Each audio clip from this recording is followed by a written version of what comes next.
మరలా చిగురించబోతుంది. గొప్ప దినాలు నువ్వు చూడబోతున్నావు. నీ యేసుకు సమస్తము సాధ్యమే.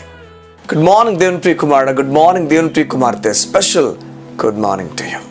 ఈ ఉదయాన్న దేవుడు నీతో మాట్లాడుతూ ఒక విషయం తెలియజేయడానికి ఇష్టపడుతున్నాడు. నీ ఆత్మీయ జీవితంలో నువ్వు బలహీనరాలవై ఉండి, నువ్వు బలహీనుడు అయి ఉండి నీ ఆత్మీయ జీవితంలో బలవంతుడు కావడానికి నువ్వు ప్రయాసపడుతున్నావేమో. వాటి గురించి ఆసక్తి కలిగి నేను ఆత్మీయ జీవితంలో బలహీనుడుగా ఉండకూడదు, బలహీనరాలు ఉండకూడదు, దేవుని కొరకు బలంగా వాడబడాలి, నేను బలవంతుడిగా మారాలని చెప్పి ఆశపడుతున్న నీతో, పరిశుద్ధమైన జీవితం కోరుతున్న నీతో దేవుడు మాట్లాడుతున్నాడు. అవును, నీతోనే, దేవుని కొరకు ప్రత్యేకించబడిన నీతోనే దేవుడు ఉదయాన్ని మాట్లాడుతున్నాడు. దేవుడు మనకు యేసయ్యని జ్ఞాపకం చేస్తున్నాడు. ఉదయాన యేసయ్య బాప్తిజం తీసుకున్న తర్వాత బయటకు వచ్చిన తర్వాత బైబిల్ చెప్తుంది, ఆత్మదేవుడు తనను ప్రేరేపించిన విషయం ఏదంటే ఎడారి వైపు తీసుకుని వెళ్తున్నాడు. అవును, ఎడారి వైపు తీసుకెళ్తున్నాడు. దేనికనంటే దేవునితో 40 దినాల సహవాసానికి, దేవునితో గడపడానికి, ఇంకా ఆకలి వైపు, తిండి వైపు, ఎటువైపు లేకుండా తన జీవితంలో దేవుని వైపు పూర్తి గడపడానికి తీసుకుని వెళ్తున్నాడు. చూడండి, ఈ ఆత్మీయ జీవితం కొరకు, లేకపోతే పరిశుద్ధమైన బ్రతుకు కొరకు ఎవరైతే సపరేట్ చేసుకుంటారో వారి జీవితాన్ని యేసు ఒక ఉదాహరణ మిగులుస్తున్నాడు. ఆ ఉదాహరణ ఏంటంటే, ఎప్పుడైతే ఆత్మీయ జీవితం కొరకు ఒక వ్యక్తి ఆలోచించి దేవునితో సవాసు గురించి పక్కకు తన జీవితాన్ని తీసుకుంటాడో వెంటనే అపవాది ఎంటర్ అయిపోతున్నాడు.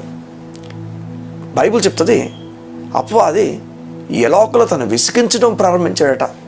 ఇదిగో ఈ రాళ్ళను రొట్టెగా చేసుకొని తిను, ఈ పైనుంచి కిందకు దూకేసే, ఇగో నువ్వు ఇంకా చాలా చాలా విషయాలు చెప్తూ అపవాది ఏదో ఒక విధంగా టెంప్ట్ చేయడం చూస్తున్నట. జాగ్రత్తగా ఏ ఉదయాన్న నువ్వు ఆత్మీయ జీవితం గురించి నీ జీవితాన్ని పక్కకు తీసినప్పుడు అపవాది వచ్చేస్తాడంతే. దేవునికి చెప్పున నేను టెంప్ట్ చేయడానికి ఈ లోకపు విషయాలన్నింటినీ ముందు పెడతాడు. నువ్వు ఆత్మీయ జీవితంలో బలంగా ఉండకుండా బలహీనుడు అయిపోవాలని చెప్పి నువ్వు తీసుకున్న మార్గాల వైపు నువ్వు వెళ్లకుండా నీ ముందే అప్పుడే నీ స్నేహితులు తీసుకొస్తాడు, నీ బంధువులు తీసుకొస్తాడు. నువ్వు దేవుని సంఘానికి వెళ్ళాలని బయలుదేరి నీవు నీ ఇంట్లో ఉన్న బంధువులు ఎక్కువైపోవడం వల్ల, నీ కుటుంబం ఎక్కువైపోవడం వల్ల, లేకపోతే నీ స్నేహితులు ఎక్కువైపోవడం వల్ల వారి వల్ల నువ్వు ఆగిపోవడం అపవాది చేస్తాడు.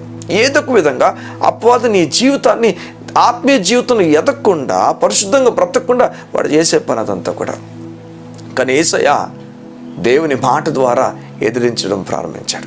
ప్రతి దానికి కూడా దేవుని మాట చెప్తూనే వెళ్ళాడు. అవును, ఈ ఉదయాన్న దేవుడు నీతో మాట్లాడి చెప్తున్నాడు, అపవాదిని ఎదిరించడం ఎలా కూడా, అలా టెంప్ట్ చేస్తున్న అపవాదిని ఎలా ఎదిరించాలంటే మళ్ళా తిరిగి దేవుని మాటతోనే ఎదిరించాలి, మళ్ళా తిరిగి దేవుని మాటనే చెప్పాలి. లేదు, దేవుడిని యెహోవాను మాత్రమే సేవించాలి, మొరక్కాలి, మరి దేన్ని కూడా నేను మొరక్కను. నువ్వు ఆత్మీయ జీవితంలో దేవుని కోసం ప్రత్యేకించబడినప్పుడు ఇవన్నీ జరుగుతాయి. అవును కదా, ఇవన్నీ నువ్వు చూసావు కూడా, ఇవన్నీ నువ్వు గమనిస్తున్నావు కూడా. ఈ ఉదయాన దేవుడు నీతో మాట్లాడుతున్నాడు, చెప్తున్నాడు, ఆత్మీయ జీవితంలో బలంగా నువ్వు నిలబడాలని కోరితే దేవుని మాట పట్టుకో. అపవాది ఖచ్చితంగా నేను టెంప్ట్ చేయబోతున్నాడు, ఎన్నో విషయాల్ని ముందుకు తేబోతున్నాడు. ఈ విషయాలు ఎలా ఎదుర్కొంటావు అంటే మరలా దేవుని మాటతోనే.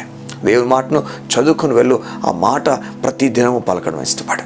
దేవుడు నిన్ను ఆశీర్వదించబోతున్నాడు, బలపరచబోతున్నాడు.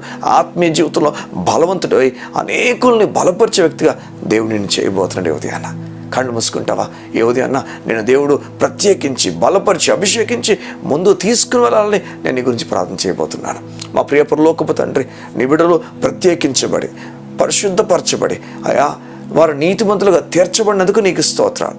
నీ మాట సెలవిచ్చుచున్న విధంగా నీవు నీ ప్రజలు అభిషేకించావని, నీ ప్రజలు ప్రత్యేకించావని అయ్యా, ఇగో నీ బిడ్డలు నీ సేవ కొరకు సిద్ధపడుతుండగా, నీ పని కొరకు సిద్ధపడుతుండగా, వారి లోకం నుంచి ప్రత్యేకించుకున్నట్టుగా అపవాది ఎన్నో టెంప్టేషన్స్ వారి ముందు తీసుకొస్తుండగా ఏ విషయంలో కూడా లొంగిపోకుండా నీకు మాత్రమే సమయం ఇచ్చేవారుగా, నీకు మాత్రమే వారి జీవితాన్ని ఇచ్చేవారుగా నీ కృపతో నడిపించండి. ఎవరికి ఈ లోకంలో ఇచ్చేయకుండా, ఎవరికి వారి జీవితం నమ్మేయకుండా, అవి వారు బిజీ అయిపోకుండా నీతో గడుపునట్లుగా నీ కృపను వారు కలిగేసి నడిపించమని అడుగుతూ యేసు నామమున ప్రార్థించుచున్నాము తండ్రి. ఆమేన్, ఆమేన్, ఆమేన్. ఈ ఉదయాన దేవుడు నీతో మాట్లాడి చెప్తున్నాడు, నీ జీవితం నాకు ఇచ్చావు. అపవాది నీ జీవితం పైన కన్ను వేసి, అవును నిజంగా దేవునితో ఉన్న సంబంధాన్ని నువ్వు వెళ్ళని కోల్పోవాలని, ఆ గడియలు కోల్పోవాలని, అంత గడపకూడదని వాడు ఎన్నెన్నో టెంప్టేషన్స్ నీ ముందు తీసుకొస్తాడు. వాటన్నిటిని జయించి నువ్వు ముందుకు వెళ్దువుగాక. నేను చెప్తున్నాను వినండి, జయించడం వేరే ఎక్కడ లేదు, దేవుని మాటలో మాత్రమే ఉన్నది. దేవుని మాటలు చదవడం ప్రారంభిస్తే నువ్వు జయిస్తావు. God bless you. See you tomorrow.